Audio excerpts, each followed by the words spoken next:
Hello friends, मेरा नाम है दिशा एंड इफ़ आप है DMLT second year from RPMC के स्टूडेंट, तो मैं आज आपके लिए लेके आई हूँ पैथोलॉजी के इम्पॉर्टेंट क्वेश्चंस। तो देखिए, जो questions previous year back to back आ चुके हैं, आज मैं आपको वही क्वेश्चंस बताऊंगी। तो सबसे पहले बात की जाए शॉर्ट नोट्स की, तो शॉर्ट नोट्स में देखिए ये जो फ्रोजन सेक्शन है, फ्रोजन सेक्शन एंड क्रायोस्टेट दोनों ही बहुत इंपॉर्टेंट है एंड दोनों ही क्वेश्चन एग्जाम्स में पूछे गए हैं। म्यूजियम टेक्निक्स जो होती है, कैसरलिंग सॉल्यूशंस वाली, कैसरलिंग सॉल्यूशन भी पूछा गया है, म्यूजियम टेक्निक्स भी पूछी गई है एंड मॉर्बिड एनाटॉमी भी यहाँ पे पूछी गई है। पैप्समियर बहुत ज़्यादा इंपॉर्टेंट है, पैप्समियर पूछा गया है। बाल बॉडीज़ जो XX वाली बॉडीज़ होती है वही भी पूछी गई है। माउंटिंग मीडियम्स पूछे गए हैं, साथ ही में DPX जो माउंट है वो भी यहाँ शॉर्ट नोट्स में पूछा जाता है। हॉर्निंग एंड स्टॉपिंग दोनों ही इम्पॉर्टेंट है। माइक्रोटॉमी जो है ना वो कम्प्लीटली आपके लिए इम्पॉर्टेंट होती है। माइक्रोटॉम पे भी क्वेश्चन आ चुका है, तो वहाँ आपको टाइप्स ऑफ माइक्रोटॉम लिखने हैं, माइक्रोटॉमी की जो प्रोसेस है वो लिखने होते हैं। FDP भी यहाँ शॉर्ट नोट्स आ चुके हैं। अब ये तो बात हो गई है अपने शॉर्ट नोट्स वाली। अब हम देखते हैं पैथोलॉजी में जो लॉन्ग आंसर्स वाले क्वेश्चंस होते हैं वो कैसे आते हैं। तो मोस्ट इम्पॉर्टेंट थिंग, जब भी हम पढ़ते हैं ना तो एग्जाम्स में क्या देखते हैं, हिस्टोपैथ एंड साइटो, दो ही तो पार्ट्स है, लेकिन ऐसा नहीं है। जो हिमेटोलॉजी वाला पार्ट है वो भी पैथोलॉजी में ही आता है, तो वो भी हमें पढ़ना है, ठीक है। तो देखो, सबसे पहले वहाँ से मैं लूँ आपका, तो एक इम्पॉर्टेंट क्वेश्चन बनता है कोगुलेशन स्टडीज़ वाला।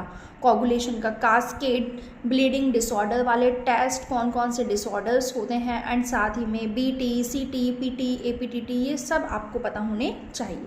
ये पोर्शन है आपका हिमेटोलॉजी वाला।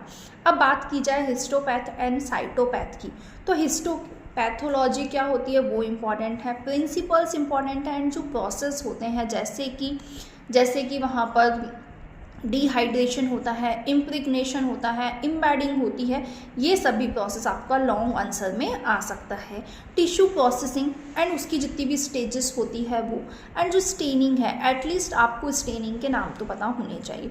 मोस्टली आपको कौन कौन सी पता होनी चाहिए, H&E स्टेनिंग का आपको सब कुछ पता होना चाहिए। टाइप्स, स्टेनिंग प्रोसेस कैसे बनती है क्या नहीं है, कितने टाइप्स की होती है, क्या क्या नाम है, कहाँ से बनती है, H&E स्टेनिंग का तो आपको सब कुछ पता होना चाहिए। इसके अलावा बाकी स्टेनिंग के एटलीस्ट नाम तो पता हो, किसके लिए की जाती है वो पता हो, ठीक है।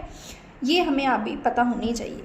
लास्ट बट नॉट लीस्ट, क्या फिक्सेटिव्स बहुत ज़्यादा इंपॉर्टेंट है। फिक्सेटिव्स क्या होते हैं, प्रिंसिपल क्या है, टाइप्स क्या है एंड जो फिक्सेटिव्स, इफ़ आपने 5 फिक्सेटिव्स भी लिखे हैं तो उसके एडवांटेज एंड डिसएडवांटेजेस दोनों ही आपको वहाँ पे लिखने हैं। स्पेशल स्टेनिंग की टेक्निक्स, जैसे कि जो मैंने आपको बताई कि नाम तो पता हो, इफ़ प्रोसेस पता है तो बहुत अच्छी बात है। स्पेशल स्टेनिंग वाली टेक्निक्स भी अपने लिए इम्पॉर्टेंट है। यहाँ पर हम मिस नहीं करेंगे FNSE को। जब साइटोपैथ की बात की जाती है तो साइटोपैथ में एटलीस्ट आपको साइटोपैथोलॉजी क्या होती है ये पता होना चाहिए, कलेक्शन कैसे किया जाता है साइटोपैथोलॉजी में, एंड साथ ही में फिक्सेटिव्स पता होनी चाहिए। एंड उसकी एक बहुत इम्पॉर्टेंट FNSE कैसे होती है वो आपको पता होनी ही चाहिए। आई होप आपको ये क्वेश्चंस समझ में आए होंगे। इनसे रिलेटेड कोई भी क्वेरी है कि हमें ये कैसे लिखना है, क्या लिखना है, 5 मार्क्स के क्वेश्चन है, 10 मार्क्स के क्वेश्चन है, इस टॉपिक पर हम क्या क्या लिख सकते हैं, कोई भी ऐसे क्वेश्चंस हो तो आप नीचे कमेंट सेक्शन में पूछ सकते हैं। Thank you.